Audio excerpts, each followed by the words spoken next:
let's get into it. Week 14. Alex Smith. This is the Alex Smith game. It's another opportunity for himself as far as overcoming that gruesome injury to where I've seen him play quarterback his first time back in since and kind of got a little nervous for the dude. Like, how is he going to take a sack? Ugh. Aaron Donald's on top of him. I'm just like, oh no, don't crack, don't like. But he's been fine health wise, other than getting cleated by his own teammate. Seems to be pretty stable. As well as a lot of people want to say this is a revenge game for Alex Smith, obvious reasons for the 49ers. I think in his career, he's kind of past that because he's already played the 49ers once. He lost to Colin Kaepernick and Jim Harbaugh in 2014.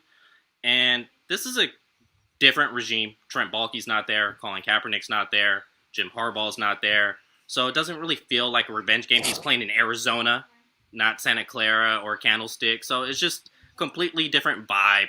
I believe he's grateful to just be in the league and playing quarterback. He said himself, he's just soaking up every single minute of it. So revenge, I think that's out the window for him. And it's just great seeing another opportunity for Alex Smith considering what he went through.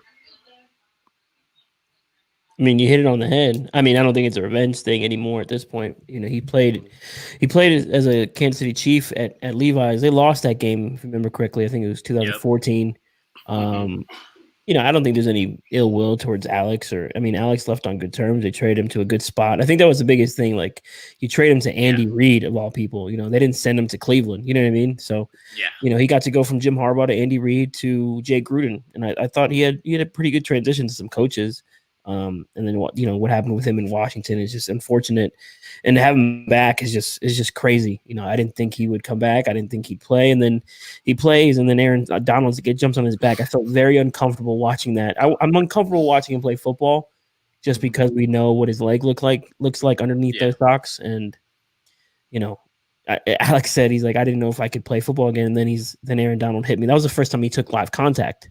Matt, that's your first time getting hit. It's Aaron Donald. And he jumped on his back. Ooh. And, I probably just gave him all the confidence he needed, Seeing that play reminds me of, like, you take your kid to the park. They're on the top monkey bar, and they go, look, Dad. Your heart starts pumping. You're like, no, stop. Let me take you off. You kind of wanted to tell Aaron Donald, stop, Aaron, like, get the hell off, Alex, please. Two-hand touch him, like, just tag him. Right. Pull a flag or something, you know what I mean? Flag football or something. Like, don't hit him. Right. I mean, yeah, there's no ill will with Alex Smith or anything like that. Like, the whole revenge game narrative is something that we all drum up. I mean, if we wanted to every week for every game, we could make every game a revenge game because of people switching teams all the time. So, yeah, I mean, of course, Alex Smith has no ill will towards us. And, the fan base loves the guy. So, I think that, any other week, the fan base would be on their side. Obviously, this is the week that they don't want Alex Smith to actually win. But, I'm happy that I think what I've been happy about this week is that it's put Alex Smith in perspective now that we have hindsight and everything. And I think people really are giving him his flowers like right now, about how he played back then. And I think that's really cool too, that it reminds people, right? Like that no matter what you want to say about quarterback deficiencies, the guy was rock solid. He was always there for the team and everything, So, I mean, it's nothing but good vibes when it comes to this. It's just that if there was ever a week for him not to succeed, this is it, right? Because the team needs to win. Yeah, and and part of it is the way it ended in San Francisco. He goes out kind of on top. He made it to the NFC Championship game. Yes, he wasn't the reason they lost, but they did lose that NFC title game. And then the next year, he was playing some of his best football before he had a concussion. So the way he went out on a positive note, and that image is still stuck in most of our heads of Joe Staley leading the way for him to make that run the touchdown. And I think we all have that image in our head. So. He's remembered better than what he was treated like when he was here initially. You know what I'm saying? So I think, it's just he's just Alex Smith. He's just a guy you root for. And I always liked him, and I thought he got a shitty shake in San Francisco. 7 offensive coordinators. 5 head coaches? There was no sustainability. 17 different wide receivers. The list is long, and you can't be successful like that.